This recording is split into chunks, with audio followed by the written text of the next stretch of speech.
Hello, Guy. How are you doing? Can you hear me Hey, okay? StJohn. Yeah, I can hear you well. Can you hear me?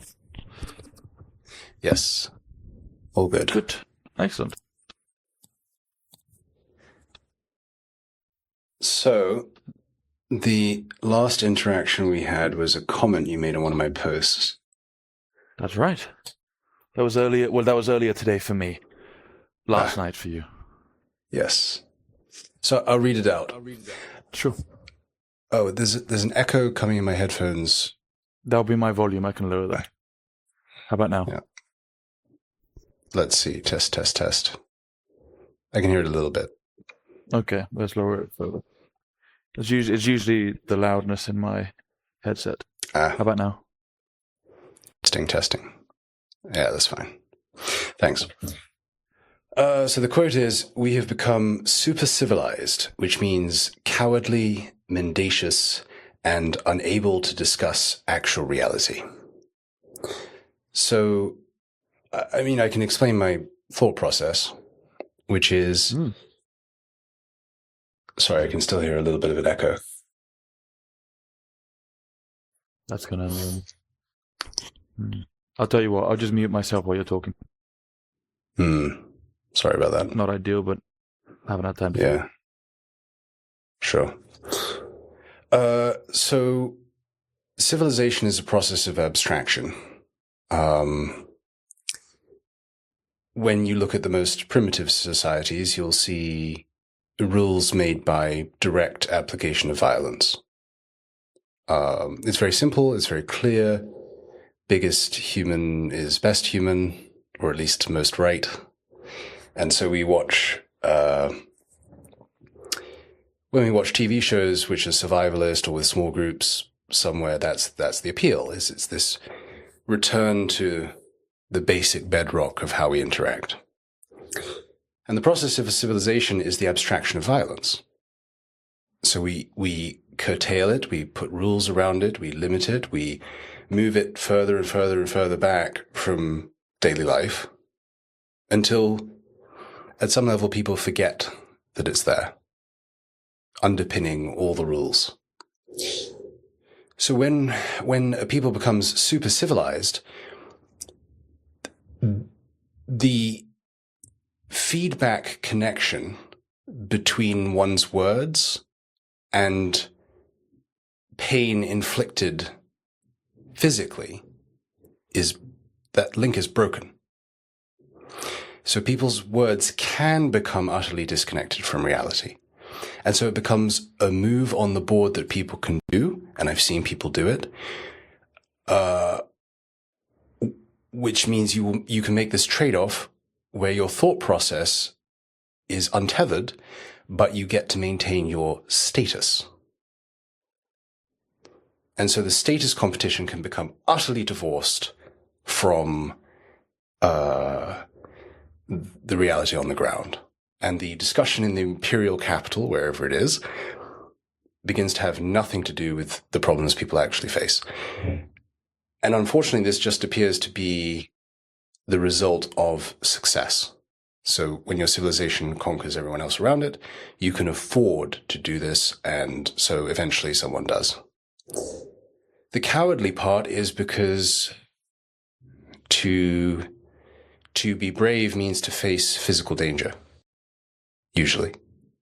So the removal of that risk from everyday life, from being punched in the face, permits a level of cowardice that in all other times in history is not possible. Mendacious is simply because it's easier to lie, and in fact it's socially encouraged to avoid things which cause social conflict. And you can afford to do so for a while.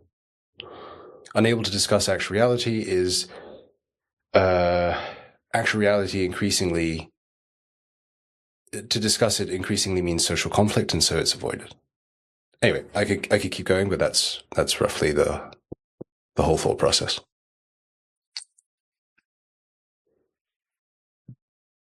Sorry. Just No, choking my no. water. Well said.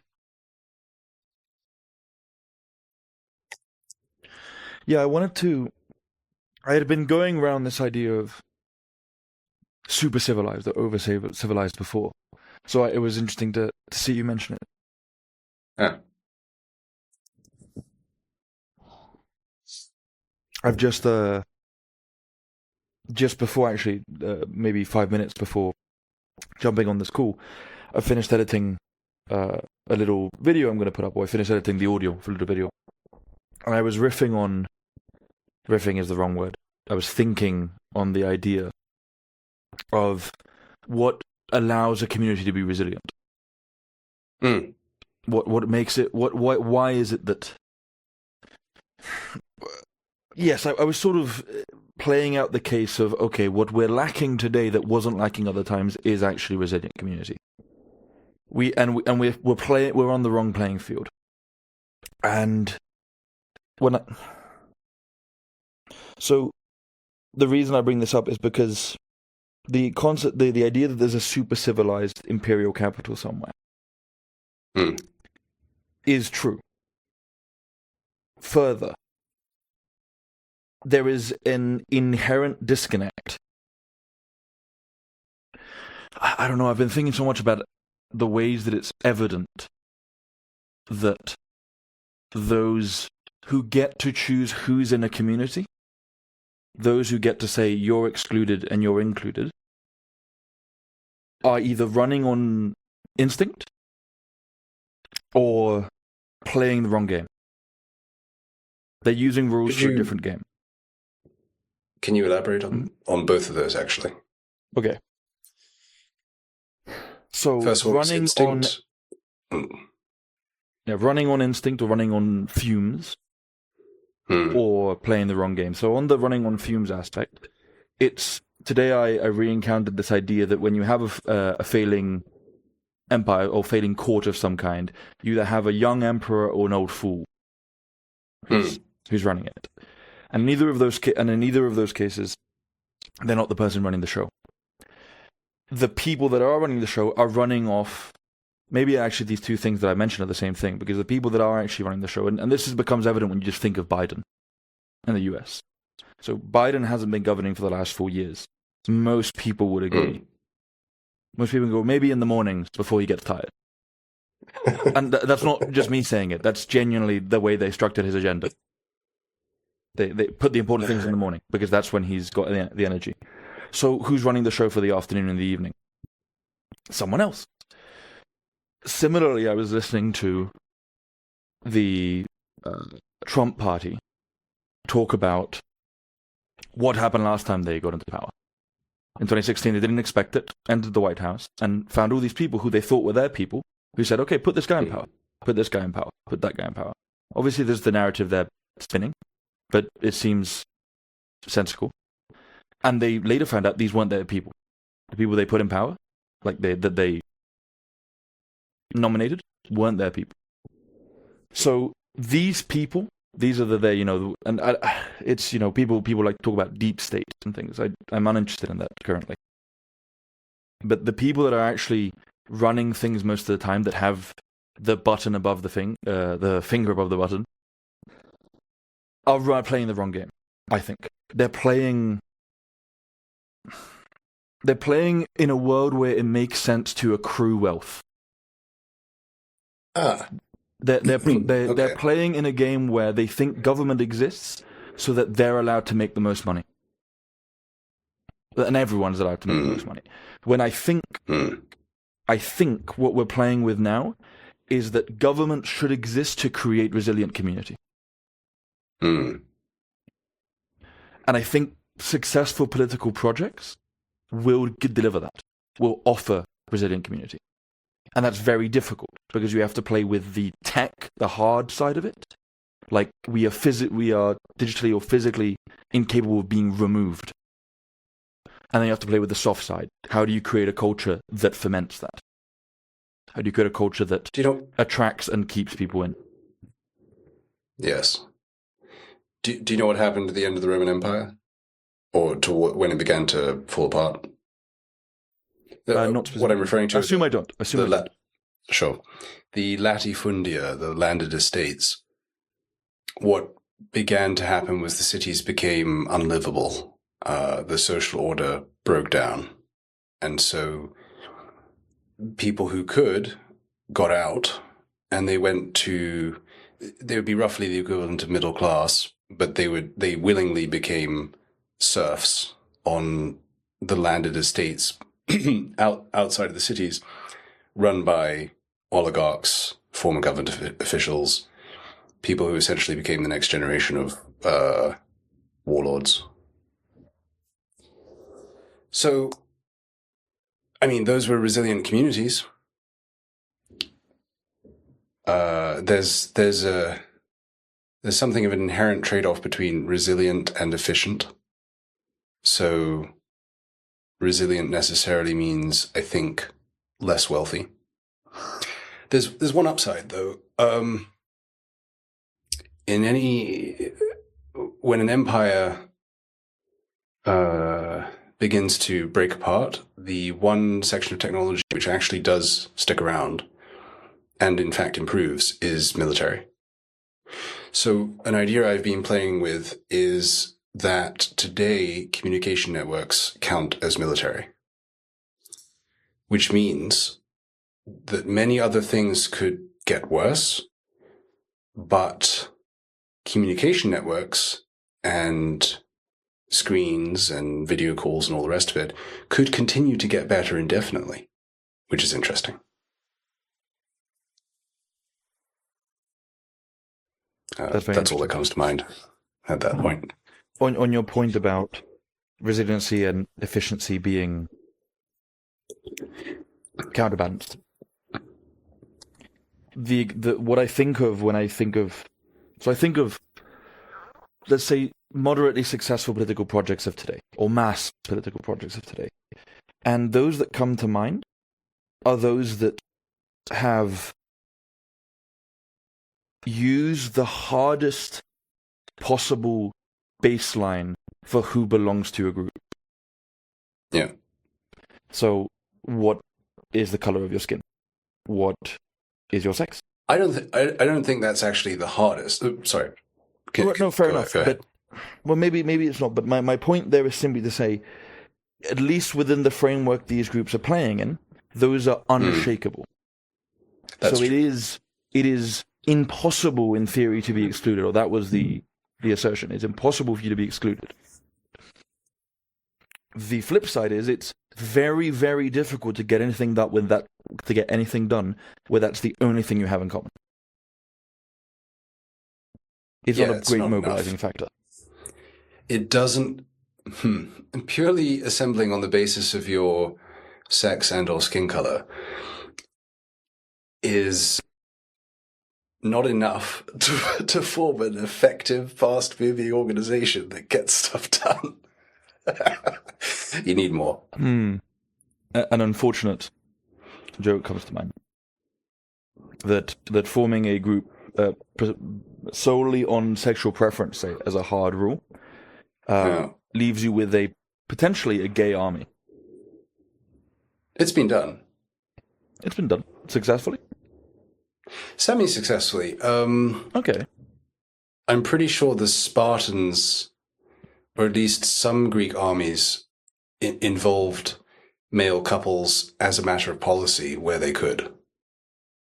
The reasoning being that the focus was, with hoplites, you need the shield wall to not break. If it breaks, you're all screwed.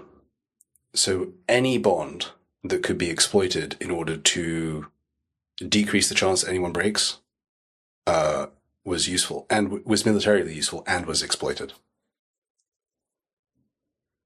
So, for example, the Athenians... Nice. Yes. The Athenians would make sure that all of their generals had children, and that those children were in the city during the battle. Because there were too many instances of betrayals. I don't know if you saw this, that the U.S. Republican Party running mate, so J.D. Vance, got a bit of heat for a comment he'd made a few years ago about the people running the country. he said that they were all childless cat ladies. Yeah, he's not wrong. And his point is exactly... His point gets at that a good strategy would be to have your generals have children in the city. Yeah. And our current strategy does not involve that. Or I say, yes. the US is in the West at large.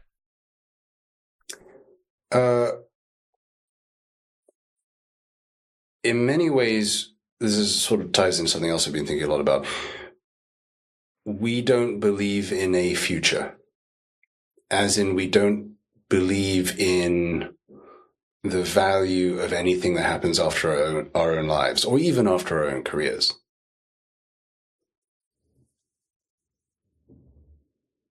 So necessarily, the people who are most effective in this environment are the ones who sacrifice everything to the career, to the title, to the organization, which necessarily also means not having children. So our cultural system selects for people who are the most dedicated, but simultaneously the people who have the least stake in the future. Again, this is a kind of trade-off, like resilient versus efficient. So on one end of the trade-off is maximum dedication to the organization, or to the culture, or to your responsibilities. But the other side of that trade-off is lack of investment in anything beyond yourself.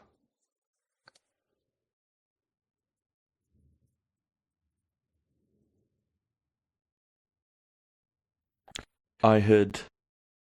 This was interesting earlier today for me, but yesterday you sent me a short of Jonathan Pajot talking about the way Nietzsche was wrong.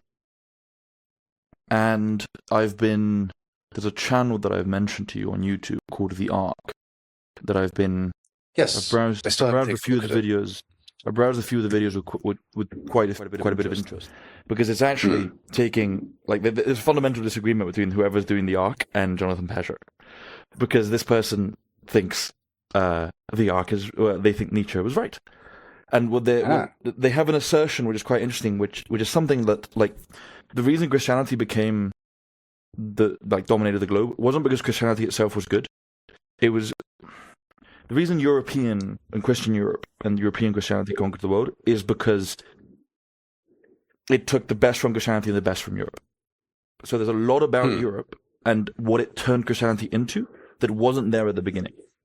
So it talks about monogamous marriages, and it talks about democracy being a Greek invention. But it also the channel talks a lot about the idea of a cult of life and a cult of death, and vitalism, and a culture that's life-driven or death or not life-driven, and makes the assertion essentially that we're currently living in the West in a culture that's a cult of death.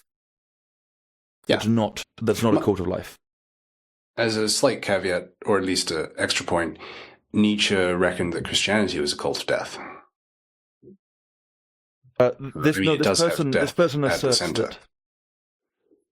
No, I mean, this person asserts that it's partly Christianity's fault that we're in the position we're in. Okay. This person is not... Like he says, there have been moments where Christianity's been a cult of life, but currently it's not, and it hasn't recently been. It talks about asceticism and how people set, essentially that morals have superseded vitalism, that we live according to a set of incorrect Christian and liberal morals that are essentially making us weaker. And we are rejecting ones that would be pro-life. It's interesting. I haven't... Could you step back a bit, because I didn't go into this.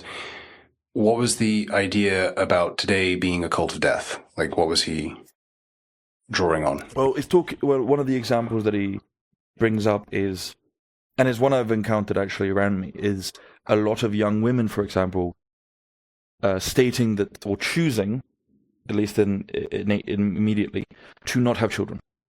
They decided, as much as they might want them, to not have them, because of their fears over climate change, or because of the fears of the impact those children will have on the world. So it's not so much of I don't want to bring a child into a world of misery, is that by bringing that child into the world, I will make it a world of misery. And so that is pretty there's also simpler elements of people choosing certain diets, certain lifestyles that are unhealthy and will probably lead people to an earlier death because they think it's better, morally, for whatever reason. So a vegan lifestyle, say. That leads you to death faster? It definitely leaves you weaker throughout your life. Well, yeah, visibly. I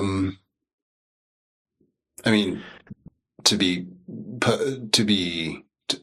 make the Steelman case, there are vegan diets where you can get all the necessary protein, but most people don't do that. That's true. I'm actually not. No. I don't understand this person's assertions enough to agree with them. It feels right that we live in a cult that's not that we live in a culture that's not a cult of life. But I'm that's definitely unsure about true. The details. Well, I mean, the obvious data point is the lack of focus on children and family, and the focus on everything else other than that. So necessarily a life-affirming, in the Nietzschean sense of culture, would be focused on where the kids are like not just rhetorically, but like actually doing it. I was talking today with a guy. We were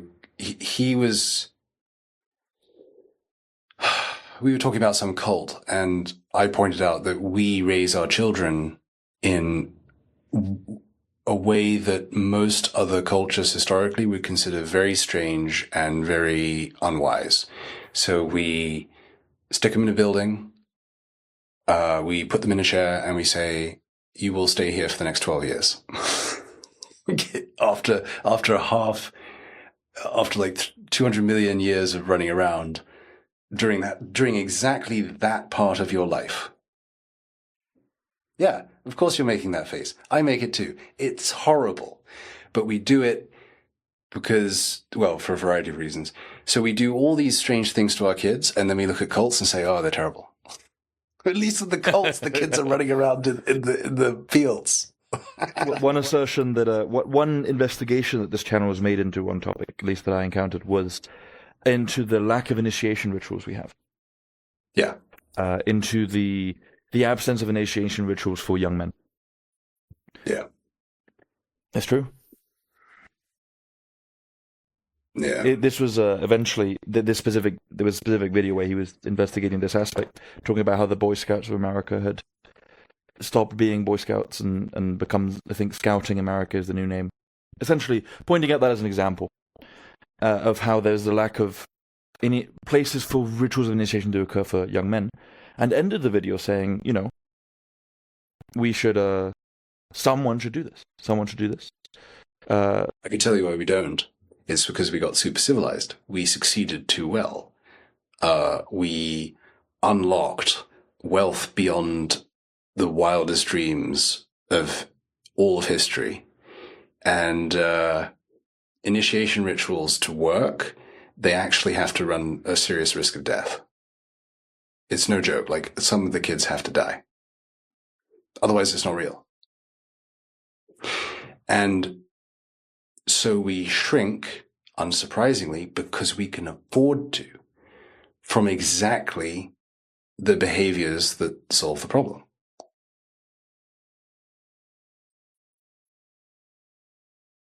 And the thing is, now as an adult, I can say, oh, that's probably a good thing on balance. Age 15, I wasn't going to. No, you have to be pushed through it. It's not something you do voluntarily. Yeah, or absolutely. not until later. No, absolutely. It's I still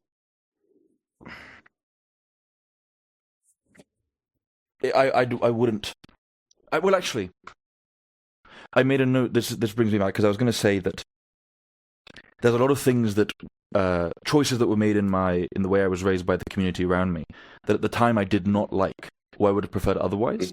And now, even just 6 years later, or 10 years later, I go, oh, I was wrong completely. Okay, good. I'm glad that happened.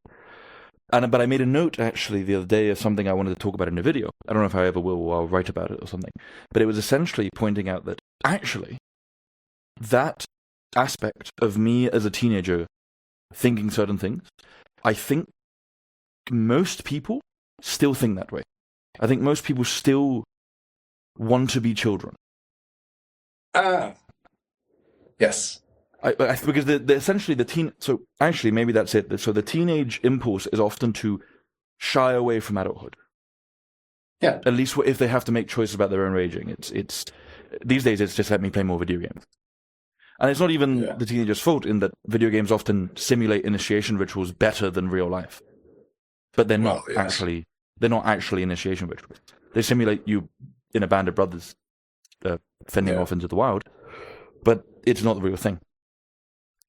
A good adult or good guardian or good community puts the boy in the initiation ritual. I think there's probably a surprising amount of 50-year-olds or older in government that have not gone through the initiation rituals. Oh, I know there is. Like there's no doubt in my mind that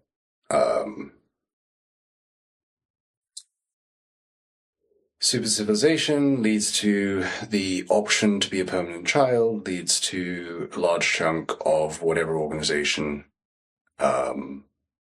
remaining stuck at an earlier mental age of development. It's unpleasant. And in some ways, I don't think it's something you solve. I think it's the life cycle so I think of a civilization or a culture having a life cycle. And when you reach this kind of stage, there is no reform. There's simply new seeds. You try and be part of the group that makes it through. Yeah. I mean, like, I don't even know where you'd start with the current government. I saw a headline from Rory Sutherland where he was talking about the UK being so overloaded with bureaucracy that it couldn't get anything done. And I asked myself, what could actually be done? Like, imagine you have the power. Imagine you have people who will actually execute the orders you give. What could you even do?